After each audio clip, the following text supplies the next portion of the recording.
Masuklah dengan hati yang penuh hormat,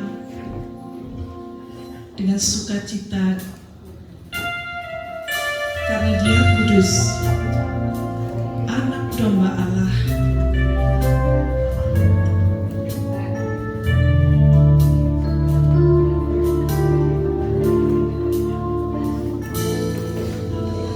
Masuk ruang Maha Kudus dengan darah Anak Domba. Ku masuk dengan hati tulus, menyembah Yang Maha Kuasa. Ku masuk ruang Maha Kudus dengan darah Anak Domba. Ku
biarlah pujian, ucapan syukur, nyanyian baru itu keluar dari mulut kami, sehingga kami boleh memuji dan memuliakan Engkau. Terimalah segala pujian kami, hanya untuk hormat kemuliaan nama Tuhan. Amin. Silakan duduk saudara. Saat ini kita mau datang kepada Tuhan. Bagi orang yang percaya, Tuhan memberikan hidup yang baru. Ada pujian, nyanyian yang baru keluar dari mulut kita. Karena Dia baik, Dia sudah menebus kita dengan darah anak domba Allah. Tuhan memberikan nyanyian baru dalam hidupku. Tuhan memberikan nyanyian baru dalam mulutku untuk memuji-muji Allah kita. Banyak orang akan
saling bergandeng tangan, saling memuji, memuliakan Tuhan.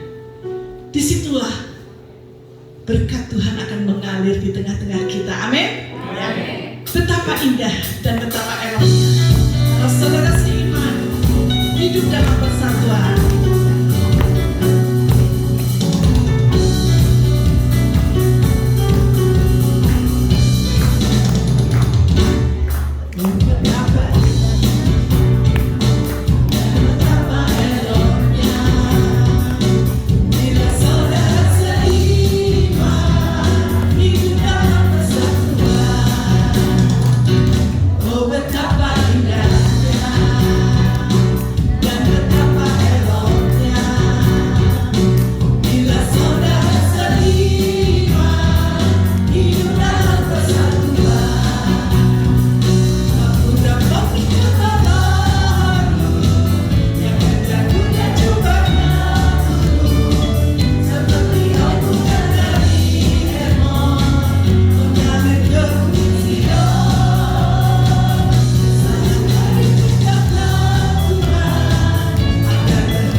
Ketika kita bersatu di dalam Tuhan, dunia akan melihat. Mereka akan kagum. Ternyata anak Tuhan ini luar biasa. Sudah digencet, udah diinjak-injak, tapi mereka tetap kuat. Apa rahasianya?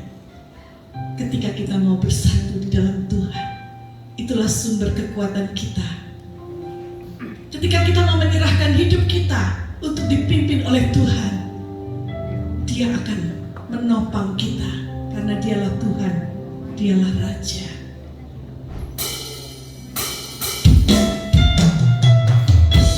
Engkaulah Tuhan, Engkaulah Raja, berdaulat atas hidupku. Aku mau berserah kepadamu Tuhan.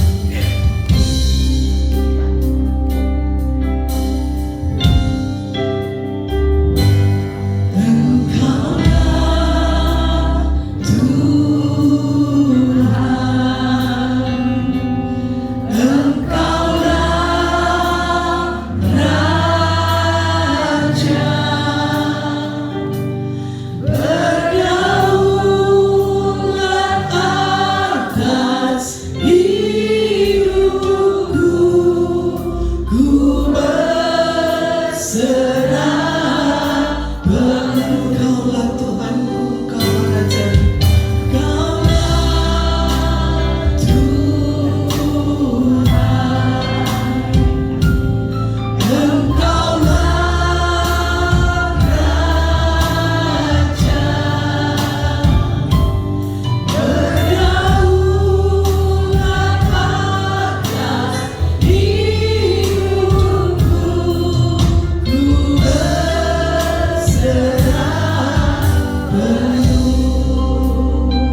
inilah persembahan kami. Segenap hidupku adalah milik-Mu. Engkaulah Tuhanku.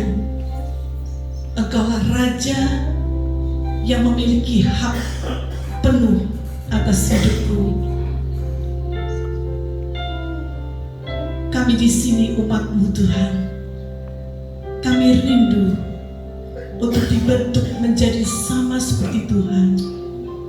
Dari hari ke hari, kami boleh diubahkan sifat dan karakter kami untuk makin menjadi seperti Kristus. Itu sebabnya Tuhan, saat ini kami membuka hati kami. Berbicaralah kepada kami. Kami siap untuk mendengarkan firman-Mu. Biarlah hidup kami boleh dibentuk makin dewasa di dalam Tuhan.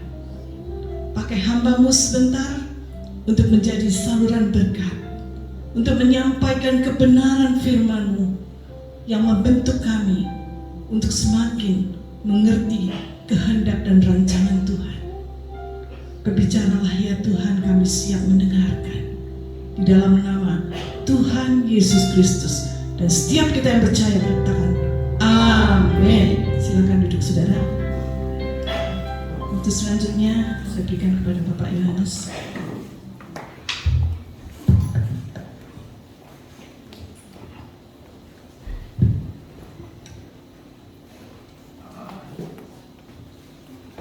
Shalom.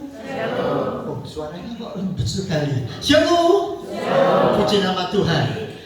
Pagi hari ini kita banyak memuji memuliakan nama Tuhan, dan kita betul-betul merasakan bahwa Tuhan hadir di tengah-tengah kita. Amin. Amin. Apa saudara yakin Tuhan hadir di tengah-tengah kita?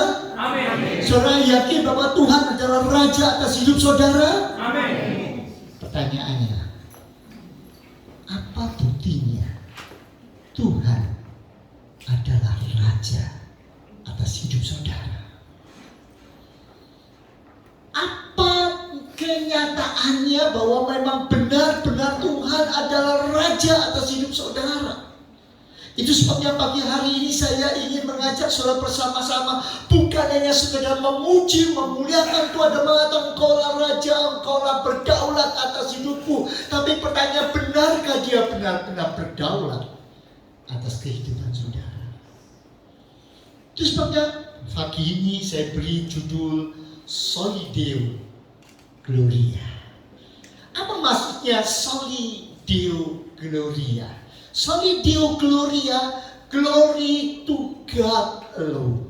Artinya kemuliaan hanya bagi Tuhan. Pertanyaannya, benarkah kemuliaan yang ada di dalam kehidupan kita hanya bagi Tuhan atau bagi diri kita sendiri?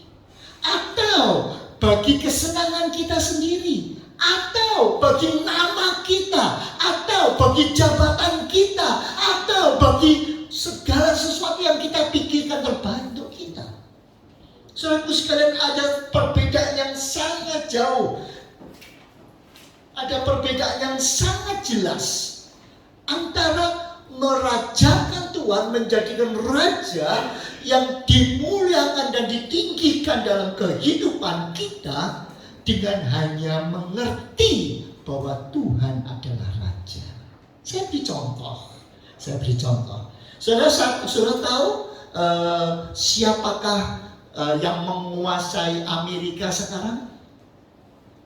Siapa? Siapa presidennya Amerika? Wah, bahaya ini. Siapa? Biden, ya. Itu adalah presiden Amerika. Sekarang pertanyaan saya, apakah saudara merasa bahwa Biden adalah presiden Amerika? Nah, merasa aja belum tentu. Padahal hitam di atas putih, dia adalah presiden. Tapi apakah saya bisa mengakui dia sebagai presiden? Anda tanya, saudara. Jangankan jauh-jauh, saya mau tanya saudara yakin dan percaya bahwa Jokowi adalah presiden Republik Indonesia? Iya. Apakah saudara yakin dia adalah presiden? Ya. Saudara mengakui dia adalah presiden? Ya. Apa betul? Ya saudaraku, seringkali kita mengerti, kita memahami, tapi kita tidak menjalaninya. Itu sebabnya mari kita baca bagian di dalam firman Tuhan yang mungkin mempunyai satu koreksi yang kuat untuk hidup kita. Saya mau tanya saudara, dan saudara perhatikan, kalau saudara mengaminkan bagian ini, mari kita katakan setelah pembacaan ayat ini, kita aminkan bersama-sama dengan kuat ya. Kolose pasal yang ketiga ayat yang ke-23. Kolose pasal 23, Kolose pasal 3 ayat 23. Baik, kalau saudara sudah dapatkan, saya ingin saudara membaca bersama-sama, dan setelah selesai, saudara kalau meyakini ini kebenaran firman Tuhan, katakan amin bersama-sama ya. 2, 3. Apapun juga yang kamu perbuat, perbuatlah dengan segenap hatimu, seperti untuk Tuhan dan bukan untuk manusia. Amin. Waduh, aminnya kok rasanya lemas saudara. Rasanya orang itu kalau mengatakan iya benar tuh rasanya kurang antusias gitu. Ya, coba baca sekali lagi. Ya, yakini sungguh-sungguh kalau sudah merasa ini kebenaran firman Tuhan, amin yang kuat ya. 2, 3. Apapun yang kamu perbuat, perbuatlah dengan segenap hatimu, seperti untuk Tuhan dan bukan untuk manusia. Amin. Puji Tuhan. Luar biasa. Ini tanda-tanda istimewa saudara. Kalau saudara sendiri sedang dengan amin dan sungguh-sungguh melakukan, mengaminkan, maka tinggal selangkah lagi saudara lakukan. Saudara, kalau saudara perhatikan ayat ini, sebetulnya ayat ini rangkaiannya apa? Kalau saya perhatikan, ayat ini ditulis untuk meyakinkan bahwa ketika kita sudah menjadi manusia baru, setelah kita menjadi anak Tuhan, kita mengakui bahwa kita sudah ditebus oleh Tuhan dan kita adalah anaknya, maka dalam segala sesuatu yang kita perbuat, buatlah itu dengan sungguh-sungguh. Kerjakan itu dengan segenap hatimu. Dan lakukan itu dengan senang, dengan sukacita, dengan antusias. Lakukan semua itu untuk Tuhan, bukan untuk manusia. Pertanyaannya, bisakah saudara yang sudah mengakui diri sebagai anak Tuhan benar-benar mengaminkan bagian ini? Dalam Kolose nanti di rumah silakan dibaca mulai ayat yang pertama, pasal 3 ayat yang pertama, ditunjukkan bagaimana sebagai seorang anak Tuhan yang sudah ditebus oleh Tuhan, maka kita itu dijadikan manusia yang baru. Karena kita dijadikan manusia yang baru, maka kehidupan kita juga harus baru. Karakter kita juga harus dilupakan. Kebiasaan, pola pikir, pola kata, pola tindak, apapun yang kita lakukan harus baru. Karena kita adalah manusia baru. Itu sebabnya ini harus nyata dalam hidup kita sehari-hari.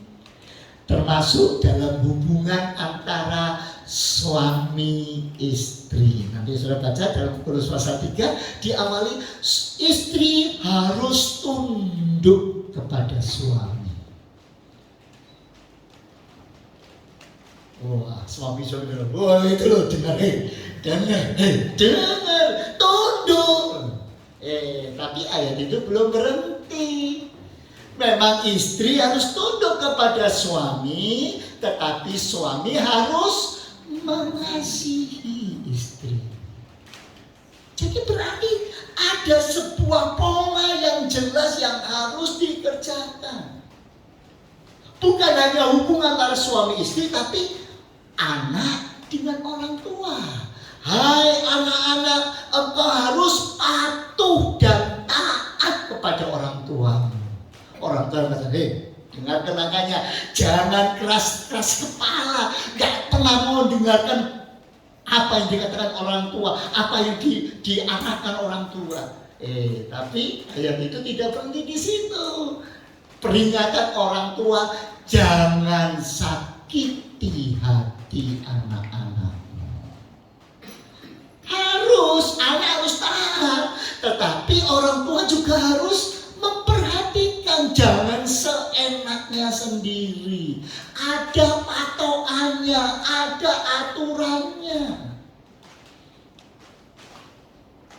Nah, yang lebih selanjutnya selain orang tua, anak, suami, istri, lalu bagian yang berikutnya antara majikan dengan bawahan. Hai orang-orang yang melakukan tugas yang menjadi bawahan, lakukan, patuhlah kepada majikanmu dengan sungguh-sungguh. Lakukan itu dengan segenap hati. Maka kalau dapat perintah, dapat tugas, dapat arahan, lakukan dengan sungguh-sungguh, dengan segenap hatimu. Bahkan lakukan itu dengan senang. Saya minggu yang lalu, hari Selasa, ketika kami dari Universitas Kristen Cipta Wacana bekerja sama dengan Kathy Ng, itu dari pihak Korea, mereka membantu kami dengan membangun sebuah lab komputer. Wah, luar biasa. Kalau saya lihat, ya asik karena semuanya baru dan paling canggih. Jadi kalau kita lihat, waduh, senang sekali. Tapi saudara tahu apa yang mau saya katakan pada saudara? Ketika semua itu sudah ada, itu ada sesuatu yang harus dilakukan. Ada pertanggungjawaban, ada aturan-aturan yang harus dikerjakan. Semuanya harus beres. Kalau tidak, susah, saudara. Itu sebabnya, saudaraku sekalian, sebagai seorang bawahan itu harus patuh kepada atasan. Lakukan itu dengan segenap hatimu dan dengan senang. Dan apa yang terjadi pada waktu itu, dari Korea datang, langsung dari Korea sampai Surabaya, langsung ke UKCW, langsung mengadakan video karena dia mau buat laporan. Sudah tahu apa yang terus-menerus terngiang di telinga saya ketika dilakukan proses itu? Sutradaranya bagian itu selalu senyum, itu yang berinteraksi, satu gurunya ngajar, asistennya ngajar, muridnya yang sedang diajar selalu, ayo senyum katanya. Kenapa saudara? Orang bisa melakukan dengan sungguh-sungguh, tetapi kalau tidak dengan senang hati, apa yang terjadi? Berat. Yang dikerjakan itu berat. Lo bisa yang dikerjakan ya jalan, tapi rasanya lagi, aduh beban lagi, aduh tugas, belum lagi di tengah-tengah itu kalau misalkan ditambahi tugas lagi, apa yang terjadi? Satu belum selesai, ditambahi lagi. Ya. Itu sebabnya lakukan, perbuatlah dengan segenap hatimu, dengan sungguh-sungguh, dengan senang hati. Sebab kalau dengan sungguh-sungguh dan dengan senang hati, itu akan menolong kita memuliakan Tuhan. Itu sebabnya mengapa dikatakan di sini, apapun juga yang kamu perbuat, perbuatlah dengan segenap hatimu. Lakukan itu untuk Tuhan. Walaupun bagaimanapun kondisinya, lakukan hanya untuk memuliakan Tuhan. Amin, saudara. Amin. Saudara mau? Suaminya rewel, mau tunduk istri-istri? Loh, diem kan? Si istri mau gak tunduk walaupun suaminya rewel, gak karuan mau? Ya, enaknya sendiri, itu kan namanya menangnya sendiri. Selalu dia terus yang dimenangkan. Saudara, memang ini kelihatan. Coba kita lihat sebentar. Kalau saya perhatikan ini, gambar ini saya coba ambil dari dari internet, dan kalau saya perhatikan ya yang dalam bagian ini ya. Nah, lihat ini saudara, ini adalah wilayah Malang, bukan jauh dari mana, ini di Malang, di daerah Kamungan dan Polehan.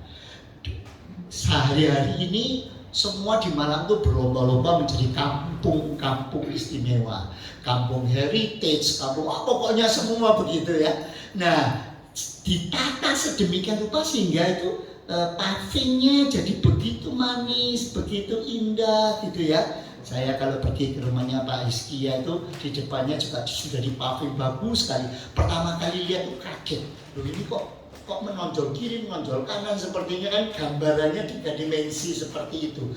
Nah, kalau kampungnya bersih seperti ini, lalu ada tulisan, jangan buang sampah sembarangan.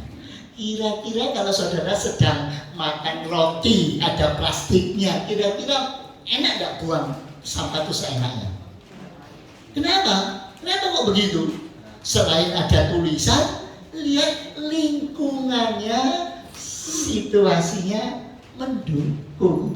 Wah ya sungkan, mosok Bapak. Walau nanti kan orang mikirnya gimana, betul nggak? Karena lingkungannya baik. Coba lihat, ini juga ada lagi daerah yang di Malang. Nah, ini adalah daerah di mana? Siapa tahu? Yang suka busuan pasti tahu. Ini daerah kami, saudara. Di sungai itu ada sungai, nah ya toh di rumah tuh sekarang jalannya itu sudah dikasih pagar, terus bukan paving tapi dibuat semacam jadi dikasih hiasan sehingga bagus sekali ya toh. Ya, kalau seperti ini kira-kira kalau saudara bawa sampah mau buang di sungai enggak? Halo, mau buang enggak? Ya mungkin masih tergoda karena airnya kan masih keruh. Saudara, kalau di luar negeri sungai-sungai kali-kali seperti ini walaupun mengalir airnya jernih saudara. Nah kalau seperti ini masih ada godaan ya toh, tapi ya masih sungai-sungai segini bersih, sudah dibersihkan itu soalnya ya toh. Nah coba kalau seperti ini, saudara, bukannya dibersihkan, ini di sampingnya dibuat murai, ya kan, dibuat lukisan seperti itu. Kira-kira saudara mau buang air seenaknya? Nggak mungkin. Bahkan ke sana untuk apa? Foto bagus ya, aduh ya kan? Senang pasti karena situasinya memungkinkan untuk itu. Coba berikutnya lagi. Ini ada rumah yang dulunya temboknya sudah tidak karu-karuan, justru dilukis, dibuat seperti ini. Sekarang siapa yang datang? Banyak orang datang untuk foto. Padahal dulunya, waduh luar biasa. Nah, tapi coba kalau seperti ini gimana saudara? Kok ketawa langsung. Kalau kira-kira makan roti, kalau bungkusnya itu di tangan saudara, saudara kalau disuruh megang terus, jangan buang sampah sembarangan. Jadi sudah bawa plastiknya, masukin kantong, kalau perlu masukin tas, nanti kalau ada banyak sampah baru dibuang ya. Banyak kata, ya udah, kalau sudah lingkungannya gitu, apa bedanya saya tambahi 1 kantongan plastik bekas ya kan? Saudara, inilah kondisi manusia di muka bumi ini yang seringkali sadar tahu, tetapi kita tidak melakukan itu dengan sungguh-sungguh dalam hidup kita. Hanya kalau situasinya baik, kalau suami saya baik, saya ya mau tunduk. Oh, suami saya kayak ya gimana saya bisa tunduk? Loh, kalau majikan saya itu orangnya orangnya bagus, perhatian sama saya, apa-apa saya diperhatikan. Oh, saya pasti masih manut. Lawang medit. Gak pernah saya suruh tunduk gimana? Saudara, ingat firman Tuhan mengatakan taatlah kepada Tuhan, lakukan semua karena memuliakan Tuhan, bukan untuk menyerahkan manusia.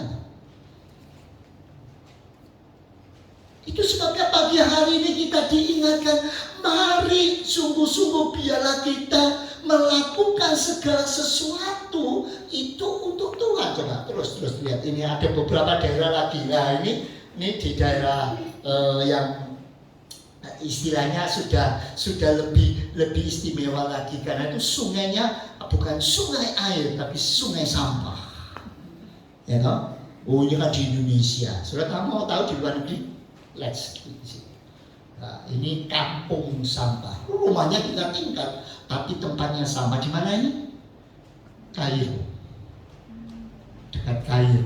Wah, coba saudara, kalau lingkungan kita tidak mendukung, masihkah tetap kita mau memuji dan memuliakan Tuhan, melakukan apapun juga dengan segenap hati, dengan sungguh-sungguh hanya untuk Tuhan? Itu sebabnya mengapa ayat kita mengatakan, coba kita kembali kepada ayatnya itu. Kolose pasal 3 ayat 23. Baca 1, 2, 3. Apapun juga yang kamu perbuatlah dengan segenap hatimu, seperti untuk Tuhan dan bukan untuk manusia. Jadi patokannya bukan karena majikan kita orang yang baik, majikan kita orang yang memperhatikan anak buah, no. Bukan karena suami kita baik, bukan. Bukan karena istri itu mau tunduk, bukan. Bukan anak patokannya, aku harus patuh sama orang tua. Loh, orang tua aku tuh memperhatikan aku tuh dibiar-biar, no. Nggak pernah. Bayangkan coba saya disuruh berangkat ke Jawa, di Jawa sini saya nggak pernah dikirimi uang bulanan. Waduh, gimana coba? Saya suruh patuh, saya suruh tunduk. Firman Tuhan mengatakan, apapun juga, artinya dalam semua situasi dan kondisi, maukah engkau lakukan dengan segenap hatimu, dengan sungguh-sungguh. Artinya dengan segenap hati, sungguh-sungguh dan dengan senang hati. Saudara tahu, kalau saudara bertemu dengan seseorang, saudara mau tahu bagaimana wajah saudara dan kira-kira bagaimana tampilan saudara? Tahu gampang cara mengertinya? Nggak tahu ya? Saudara tahu kalau pergi ke kantor-kantor yang standar. Saudara misalnya pergi ke UM, tempat saya di sana. Kalau saudara begitu masuk tangga, ini baru masuk tangga, mau naik ke lantai 2, di tengah-tengah di bordes itu ada kaca besar sekali, enggak? Kamu kan mau menghadap pimpinan, kamu kan mau ketemu sama ketua jurusan, sama dekan. Saudara pikir Anda, lihat dulu. Oh iya ini sudah acara, betul kan? Ya kan? Nah, tapi kalau saudara sedang di jalan raya, saudara mau tahu apakah saya ini memuliakan Tuhan atau tidak? Adakah orang-orang melihat ada cahaya Tuhan dalam hidup saya atau tidak? Gimana caranya? Maksud bawa kaca, kemana-mana bawa kaca, gini begitu. Wah, orang mikir, wah ini rupanya sudah dekat ke sumber porong. Lalu gimana caranya coba? Tahunya gimana? Tinggal lihat orang-orang yang berjumpa dengan saudara. Kalau orang yang berjumpa dengan saudara, mukanya, saudara tahu bahwa muka saudara seperti itu. Makanya orang, ya toh. Tapi coba kalau saudara ketemu, terus orang itu senyum sama saudara. Ya, tidak kenalnya mesti apa? Kan itu cerminan saudara. Banyak orang ngomong, saudara, dalam segala perkara, dalam apapun juga yang kamu kerjakan, sedang jalan, sedang apa, bisakah kita tetap memuliakan Tuhan? Saya punya pengalaman yang pernah saya ceritakan pada saudara. Ketika suatu waktu di perempatan, waktu itu Semeru dengan Jagung Suprapto, belum seperti sekarang. Saya memang agak terburu-buru, ya bukan agak, memang terburu-buru. Wah, jalan terburu, padahal sudah dekat dengan traffic light. Sudah dekat, saya mendalui, maksudnya mau cepat-cepat, tapi ternyata begitu dekat merah sudah, nggak berani terus kan, berhenti kan, apa yang terjadi saudara? Wah, yang di belakang langsung saudara, ya sudah didului, kondisinya nggak tepat, berhenti lagi. Saya sudah langsung tahu lah, ini masalah. Apa yang terjadi langsung? Yang di belakang buka pintu mobil, cembreng. Siapa yang turun? Baju loreng. Sudah tahu kan? Sudah salah. Mendahului yang tepat. Yang turun baju loreng. Begitu turun mukanya langsung. Saudara tahu apa yang saya harus lakukan? Saya tahu saya salah, saya tidak betul. Jadi langsung saya cepat-cepat turun. Langsung apa? Pertama kali saya langsung akan minta maaf.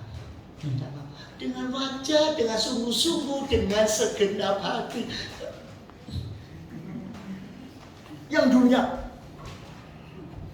Akhirnya jadi apa dia? Kenapa? Aku minta maaf, saya tadi memang terburu-buru dan saya memang salah. Saya minta maaf yang sebesar-besarnya. Tapi bagaimana? Coba kalau saya nggak bisa merenungkan kecelakaan. Itu sebabnya saya tahu saya salah. Saya akan menjadikan pelajaran hidup untuk tidak mengulanginya lagi. Minta maaf. Akhirnya yang ya oke lah. Salaman ya, kita beres ya. Selesai. Coba kalau enggak, ya saudara, ini dalam kondisi itu. Apalagi kalau saudara sehari-hari lakukan dengan segenap hati, dengan sungguh-sungguh dan dengan senang hati. Walaupun pekerjaan saudara, beban yang diberikan pada saudara, walaupun dosen memberikan tugas yang seadil, tapi saudara tetap seperti itu. Saudara bisa bayangkan apa yang terjadi? Dunia menjadi ceria, dunia menjadi indah. Itu sebabnya mengapa firman Tuhan mengingatkan, lakukan itu. Sekarang pertanyaannya berikutnya, baik, apa sih sebetulnya perbedaan antara orang yang dipenuhi oleh Roh Allah dengan orang yang dipenuhi oleh firman Tuhan? Ya, kita coba bedakan sedikit. Efesus pasal 6 ayat 5 sampai ayat 8 akan menunjukkan kepada kita bagaimanakah orang yang dipenuhi Roh Allah. Dipenuhi Roh Allah. Ya, kalau Kolose pasal 3 ayat 23, orang yang dipenuhi oleh firman Tuhan, ya, apa bedanya? Coba kita baca sebentar. Efesus pasal 6 ayat 5 sampai ayat 8. Kita baca sama-sama ya. Di layar situ ada 1, 2, 3. Hai hamba-hamba, taatilah Tuhanmu yang di dunia dengan takut dan gentar, dan dengan tulus hati, sama seperti kamu taat kepada Kristus.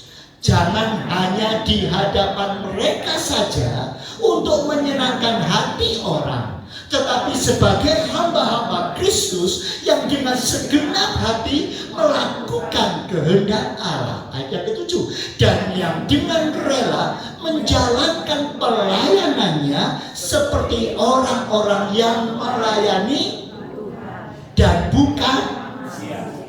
Terus ayat yang ke-8. Kamu tahu bahwa setiap orang, baik hamba maupun orang merdeka, kalau ia telah berbuat sesuatu yang baik, ia akan menerima balasannya dari Tuhan. Sama kan dengan Kolose tadi?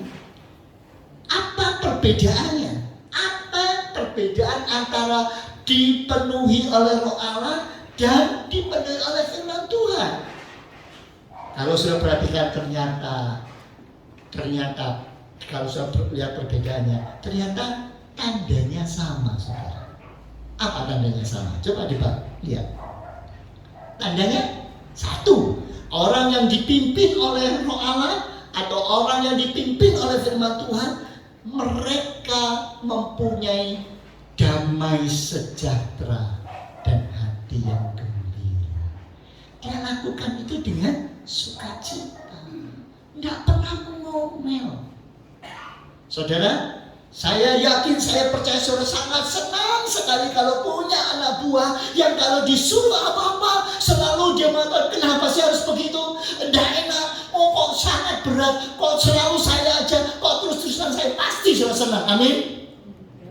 Hei, halo, senang? Enggak senang. Kalau punya anak buah yang seperti itu, bayangkan saudara, saudara bisa merasa, gitu kan? Itu sebabnya kalau kita mau jadi anak Tuhan, lakukan itu dengan sungguh-sungguh, dengan penuh damai sejahtera, dengan hati yang gembira. Yang kedua, penuh ucapan syukur walaupun susah, walaupun berat. Saya ingat ketika saya masih kecil, orang tua sempat dibantu oleh seorang pembantu yang luar biasa. Namanya Mbok Mina. Nah, teman-teman yang lama kenal pasti tahu. Dia mengabdi seperti abdi dalam. Mulai dari Cilacap berangkat ke Malang, dari Malang dia ikut adik saya ke Jember, balik lagi ke Malang sampai meninggal di tempat kami. Dia seorang yang luar biasa. Dia lakukan semua dengan sungguh-sungguh. Bahkan ketika kita membangun, waktu itu kita bangun gereja di sana, ketika tukang-tukang pulang, siapa yang bekerja? Dia yang bekerja. Apa kerjaan dia? Dia pergi seputar semua, seluruh gereja diputari, cari kalau ada paku bengkong yang jatuh, paku baju utuh yang jatuh, semua dikumpulkan. Setiap hari kurang lebih 1 kali, saudara. Setelah dapat paku 1 kali, kan apa yang dikerjakan? Dia luruskan, dipukulin, supaya apa? Besok bisa dipakai lagi. Kalau saudara punya orang yang seperti itu, gimana perasaan hati saudara? Apalagi Tuhan, saudara. Seringkali kita ngomel, seringkali kita menggerutu menghadapi situasi itu. Ingat, lakukan segala dengan penuh ucapan syukur. Kalau Tuhan kehendaki, Tuhan izinkan, Tuhan punya rancangan yang indah dalam hidup saudara, dan pasti Tuhan yang akan memperhatikan saudara. Amin saudara. Sebabnya ayo lakukan dengan sungguh-sungguh. Hidup harus penuh dengan dedikasi. Itu cirinya. Orang-orang yang mempunyai submissive living, hidup sungguh-sungguh hanya untuk memuliakan Tuhan. Jadi sekarang pertanyaannya, di mana sih persoalannya? Kenapa seringkali kita tidak bisa menyerahkan hidup kita dengan sungguh-sungguh, dengan segenap hati memuliakan Tuhan? Di mana inti persoalannya? Inti persoalannya adalah orang itu dipimpin oleh Roh Allah atau tidak. Karena cirinya orang yang hidup baru, dia harus dipenuhi oleh Roh Allah, dia dituntun oleh firman Tuhan. Orang yang hidupnya dipimpin oleh Roh Allah, berarti hidupnya akan dipimpin oleh kebenaran firman Tuhan. Dan ketika firman Tuhan menuntut dia, firman Tuhan mengikuti dia, maka whatever you do, work at it with your heart. Dia akan melakukannya dengan hati yang sungguh-sungguh. Mungkin memang timbul pertanyaan, bagaimana kita dapat mengerjakannya dengan segenap hati? Bagaimana kita bisa melakukannya dengan segenap hati? Maka pertama, harus diingat, untuk bisa mempertahankan antusias kita harus benar. Antusias kita harus dijaga. Ingat, kalau ketika saudara menjadi anak Tuhan, seringkali kita punya semangat. Pertama kali saudara menjadi anak Tuhan, pasti saudara merasa, aku mau hidup baru, aku sudah dilahirkan baru, aku mau mematuhi firman Tuhan, itu baik. Tetapi ketika situasi tidak menguntungkan, seperti tadi, kalau lingkungannya kotor, Kalau situasinya orang-orang semua pada jorok, masa mau saya melakukan yang baik? Jaga antusias saudara. Karena saudara melakukan semua bukan untuk diri saudara dan demi hidup saudara, tetapi saudara melakukan semua itu untuk nggak dengar saya, untuk Tuhan. Kalau saudara lakukan untuk Tuhan, walaupun mungkin majikan saudara melakukan dengan sesuatu yang tidak adil, tidak baik, percayalah, Tuhan tidak pernah diam.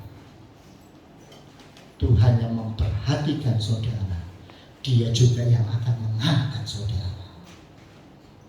Itu sebabnya mari lakukan dengan sungguh-sungguh. Jaga agar antusias saudara itu benar. Bukan saya lakukan yang baik kalau orang lain baik. Bukan saya tunduk kalau suami saya baik. Bukan aku patuh kepada orang tua kalau orang tua saya itu memperhatikan saya. Bukan. Saya lakukan semua karena saya takut kepada Tuhan. Saya lakukan untuk Tuhan agar Tuhan dipermuliakan. Itu sebabnya mengapa lagu yang tadi sudah terakhir katakan, Engkaulah Tuhan, Engkaulah Raja. Betulkah Dia jadi Raja dan jadi Tuhan saudara? Kalau tidak, itu cuma sekedar kata-kata di dalam pujian.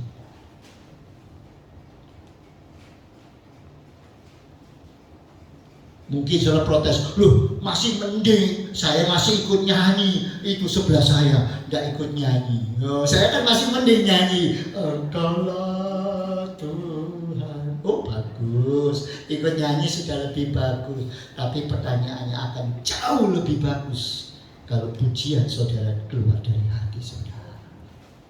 Dan tidaknya keluar dari hati saudara, saudara mau kerjakan dalam hidup saudara sehari-hari. Sehingga kemanapun saudara pergi, dimanapun saudara berada, orang langsung lihat saudara, langsung mengatakan ada Kristus di dalam hidupnya. Amin saudara. Amin saudara. Amin. Kalau tidak, orang bertanya, apa bedanya?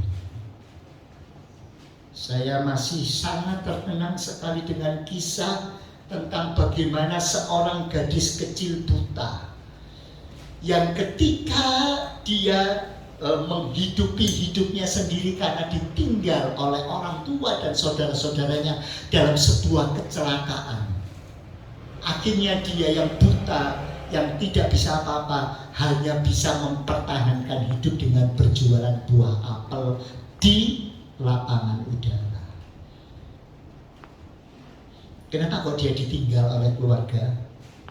Orang tua dan adik kakaknya meninggalkan dia di rumah pada waktu peristiwa kecelakaan, sehingga ketika seluruh keluarga, karena mobilnya itu kecelakaan dan menghabiskan seluruh keluarga, dia selamat karena dia ditinggal di rumah. Kenapa kok ditinggal di rumah? Karena dia cacat. Orang tuanya, saudaranya malu membawa saudara yang cacat. Tetapi karena dia tinggal sendirian, dia harus mempertahankan itu, dia jualan apel. Apel, jadi orang-orang yang mau pergi ke lapangan udara, biasanya siapa mau beli, siapa tahu beli beras kasihan. Dan satu saat ternyata ada sebuah rombongan para wartawan yang sebetulnya memang mestinya pulangnya lebih malam. Tapi kebetulan bisa acara lebih selesai cepat dan ada kesempatan naik pesawat yang lebih awal. Mereka rame-rame pergi ke sana mau cepet-cepet. Namanya waktunya terburu-buru karena tidak sesuai dengan schedule. Cepet-cepet. Salah satu dari mereka nyenggol keranjang yang dipakai untuk jualan. Apa yang terjadi? Berserakanlah semua apel. Begitu. Si gadis yang buta itu ketika mendengar dan dia tahu walaupun dia buta, dia bisa merasa, waduh dagangan saya. Apa yang terjadi? Dia berusaha meraba-raba mencoba mengumpulkan yang tercecer. Si wartawan, salah satu wartawan itu yang menyenggol, dia menoleh sebentar, lihat, waduh kasihan ini. Dia mau menolong tapi dia pikir nanti terlambat. Itu sebabnya ya cuma noleh sebentar langsung pergi gitu aja. Di belakangnya teman-teman wartawan yang melihat peristiwa itu yang melakukan juga cuma noleh lalu pergi terus. Apa yang terjadi? Dia mengatakan dia berhenti, dia turun, dia taruh tasnya, dia cepat-cepat membantu mengumpulkan semua apa yang terjadi. Setelah semua dikumpulkan, semuanya sudah diselesaikan, dibawanya kepada si gadis buta itu, diserahkannya kepada gadis buta. Kemudian dia mengatakan, maafkan ya, maafkan teman saya yang tadi karena terburu-buru dia harus cepat sehingga saya yang minta maaf mewakili. Ini ada uang $100, ini buat kamu. Sudah tahu apa yang dikatakan oleh si gadis? Gadis buta itu mengatakan, engkaukah Yesus? Engkaukah Yesus? Karena ternyata selama dia waktu masih kecil, dia pernah diajak oleh teman-temannya untuk ke sekolah minggu. Di sekolah minggu dia diajar Yesus, orang yang baik, orang yang memperhatikan orang lain, orang yang selalu mengulurkan tangannya membantu. Dia tidak pernah berhenti. Itu sebabnya ketika dia menghadapi kenyataan, dia bertanya, apakah engkau Yesus? Saudara, dimanapun saudara pergi, kemanapun saudara pergi, apapun yang saudara kerjakan, dalam tugas apapun, sesulit apapun, adakah orang bisa melihat ada Yesus dalam hidup?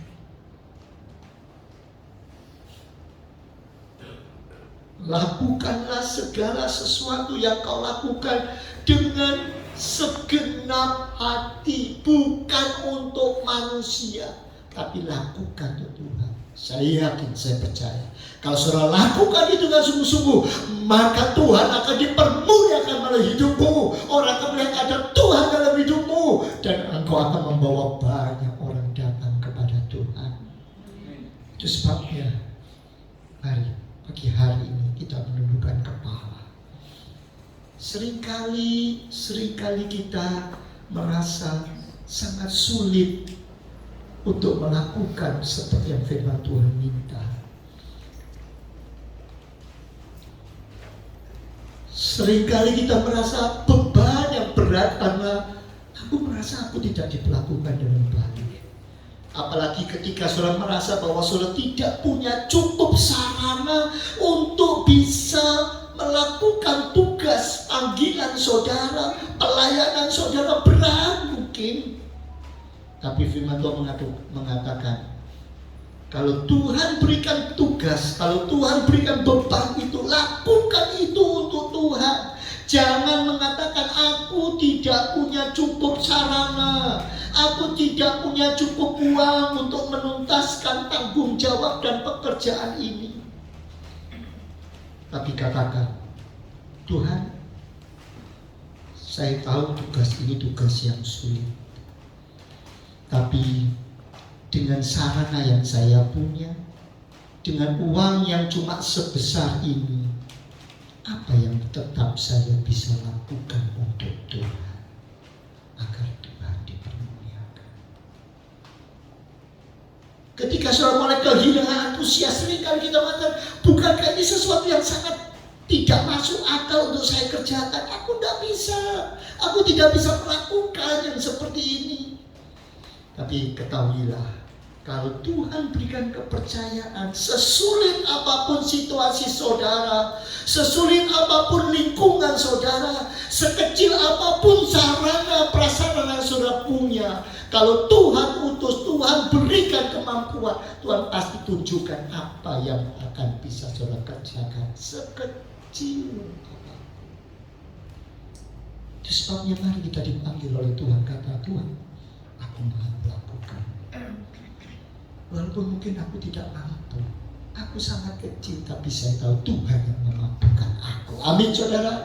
Aku yakin Tuhan yang akan membuat saya sanggup melakukannya. Lakukan. Dan saya tahu yang terbaik Tuhan sudah sediakan untuk saudara semua. Mari kita nyanyikan pujian kita sekali lagi. Engkaulah Tuhanku, Engkaulah Rajaku, Engkau yang berdaulat atas hidupku. Aku mau berserah kepadamu. Tidak ada yang sulit, tidak ada yang sukar, tidak ada yang berat. Kalau sudah melakukan, aku mau lakukannya bersama dengan Tuhan.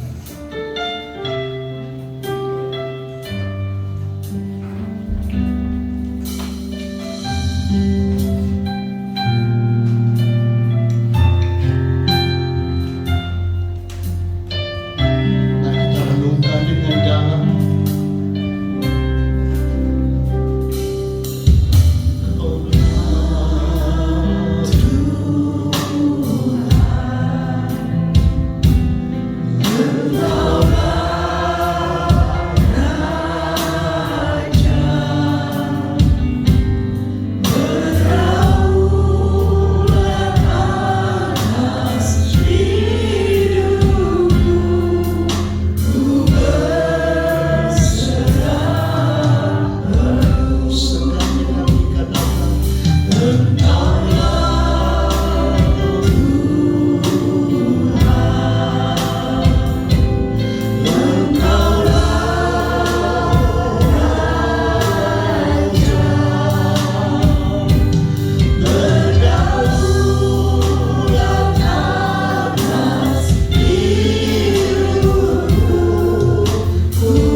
Hidupku, aku mau patuh, aku mau taat seberat apapun, aku mau tetap memuliakan Tuhan karena aku lakukan semua hanya untuk Tuhan. Sudah boleh benar-benar berdoa kepada Tuhan sambil mohon Dia menjamah hidupmu agar benar-benar saudara diberi kekuatan oleh Tuhan. Saudara yang merasakan seperti saudara boleh mengangkat tanganmu dan mengatakan, Engkaulah ku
kasih pada saat ini ya Bapa, kami sebagai anak-anak-Mu, kami telah mendengarkan berita firman Tuhan dari-Mu. Kami berdoa supaya firman Tuhan tidak lalu, tapi firman Tuhan boleh tinggal tetap. Firman Tuhan boleh kami dengarkan, firman Tuhan kita hafalkan, firman Tuhan boleh kami lakukan di dalam hidup dan kehidupan kami, di mana kami sebagai keluarga, di mana kami sebagai istri, di mana kami sebagai suami, sebagai anak, sebagai mertua, kami boleh melakukan semuanya sesuai dengan kehendak Tuhan, bukan melakukan bila manusia tahu, tetapi melakukan sesuai dengan firman Tuhan yang sudah kami dengar. Kepada Tuhan kami lakukan segala perkara, sehingga semuanya berkenan di hadapan-Mu, semuanya benar-benar menyukakan hati Bapa. Ampuni kami ya Tuhan, selama kami mengiring Engkau Tuhan tidak melakukan hal yang demikian, tetapi kami mendengarkan pada hari ini, kami boleh benar-benar melakukan semuanya sesuai dengan kehendak-Mu. Kami juga berdoa untuk hamba-Mu yang sudah menyampaikan firman Tuhan. Tuhan berkati senantiasa dengan boleh dipakai oleh Tuhan dengan lebih heran lagi. Terima kasih ya Tuhan untuk melayani di tempat ini maupun di tempat lain. Tuhan berkati dan Tuhan tolong semuanya. Kami mengucap syukur dan semuanya kami sungguh-sungguh serahkan ke dalam tangan Tuhan. Kami manusia tidak mampu melakukan, tetapi bersama Tuhan, Tuhan yang menolong kami di dalam tingkah laku hidup kami, mulai sekarang sampai Tuhan penghidup kami. Terima kasih Bapa. Kami naikkan pujian syukur ini hanya di dalam nama Tuhan Yesus yang menjadi juru selamat kami. Haleluya. Amin.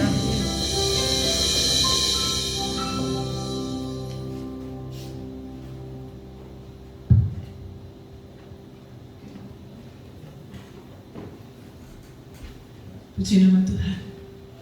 Sebagai manusia yang sudah ditebus oleh Tuhan, kita diciptakan menjadi ciptaan yang baru, manusia yang baru.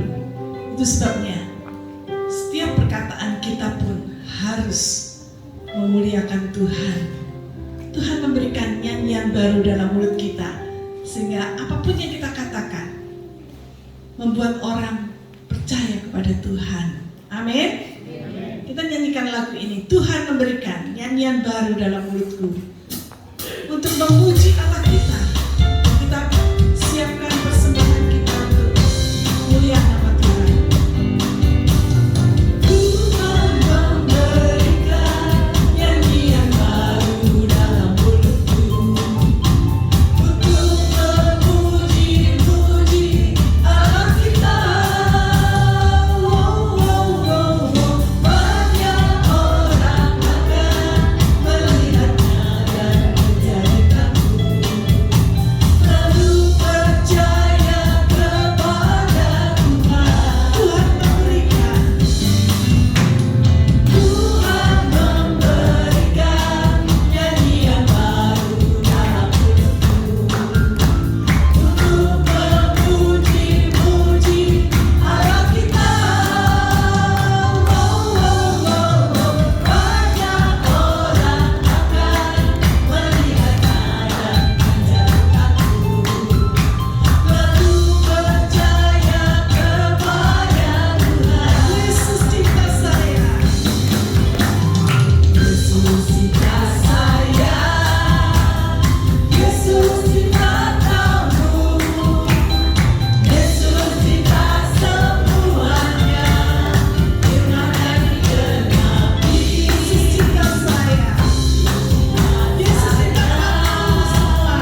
Engkau sudah memberikan nyanyian yang baru dalam mulut kami.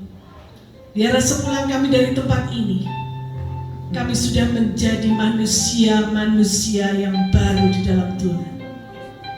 Biarlah firman-Mu boleh terus mendengung di hati kami, supaya kami boleh diingatkan apapun yang kami lakukan, baik itu perkataan kami, baik itu perbuatan kami, sikap kami, pekerjaan yang kami lakukan, apapun yang kami lakukan untuk memuliakan Tuhan.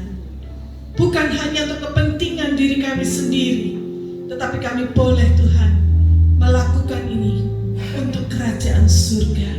Dan melalui hidup kami, banyak jiwa boleh dimenangkan untuk Tuhan.